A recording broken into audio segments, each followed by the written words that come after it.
안녕하세요. 12월이 2주 정도 남았는데 큰 일이 없다면 아마 제가 주식을 했던 것 중 올해 가장 큰 수익금을 낼 것 같습니다. 제 구독자분들도 올해 수익이 났다면 매도에 대해 한 번쯤은 고민해 봤을 것 같아요. 그래서 오늘은 두 가지 얘기하고자 합니다. 첫째, 성공과 실패 경험. 둘째, 리밸런싱입니다. 실패 경험부터 얘기할게요.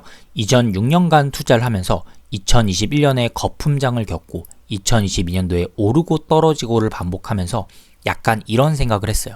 1년에 20% 수익률이면 현실적이지 않을까? 그 이상은 거품 또는 내 욕심 아닐까? 근데 팔고 나서 더 오르는 걸 보면서 제가 실수했다는 걸 깨닫습니다. 그리고 얻은 교훈이니까 기억하세요. 황금비가 내릴 때는 골무가 아니라 트럭을 가져와야 됩니다. 그래서 저는 그 다음 9월과 10월에 기회가 왔을 때 다시 살 수 있었지만 정말 다행이었어요. 팔고 나서 가장 후회했던 건 오른 주가를 놓친 것도 아까웠지만 내가 마땅히 다른 곳에 투자할 곳이 없다는 거였어요. 왜냐면 여러분들도 저처럼 여러분이 가장 잘 아는 기업, 주식을 살 거예요. 그런데 그걸 팔고 나면 이제 모르는 주식을 살 수밖에 없다는 거죠.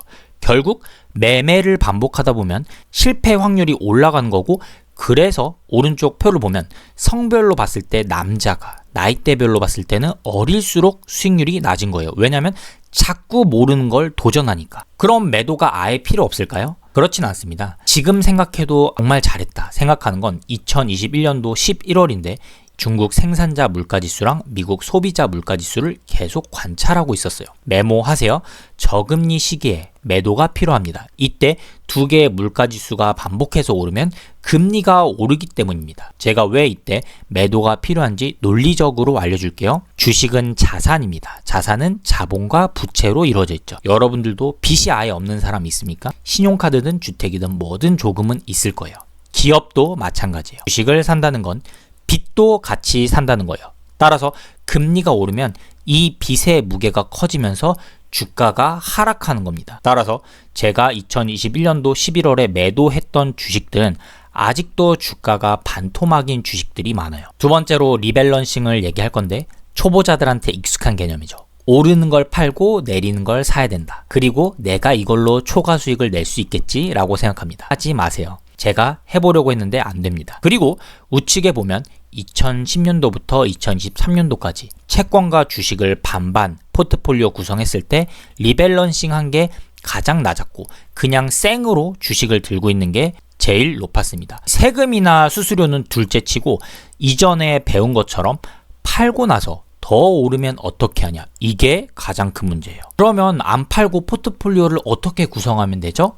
라고 물어볼 수 있어요. 여러분이 아이스크림 장사를 한다고 해봅시다. 그러면 여름에 장사가 잘 되고 겨울엔 장사가 안 될 거예요. 겨울이 되면 매도를 하는 게 아니라 부족한 부분을 미리 보완하는 거예요. 그 앞에서 붕어빵을 판다든지 군고구마를 판다든지. 만약 현재 투자 수익률이 안 좋다면 과거에 미래를 미리 준비하지 못했기 때문이에요. 그러니까 아이스크림만 팔면서 겨울을 온전히 생으로 맞고 있는 거죠. 결국 오르는 주식을 매도하는 게 아니라 앞으로 다가올 변화에서 도움이 될 기업, 구체적으로는 배당이 크게 증가할 기업을 미리 추가 매수하는 전략이 적절합니다. 제가 7년간 미국 주식을 하면서 매도에 대해 말해봤어요. 실수로 배우면 좋습니다. 하지만 남의 실수로 배우면 더 좋죠. 여러분들도 제 경험과 실수를 흡수해야 됩니다. 8년 차에는 이 생각들이 바뀔 수 있기 때문에 내년 1년 동안 또 미국 주식을 해보고 알려주겠습니다. 도움 되었다면 구독 부탁드립니다. 감사합니다.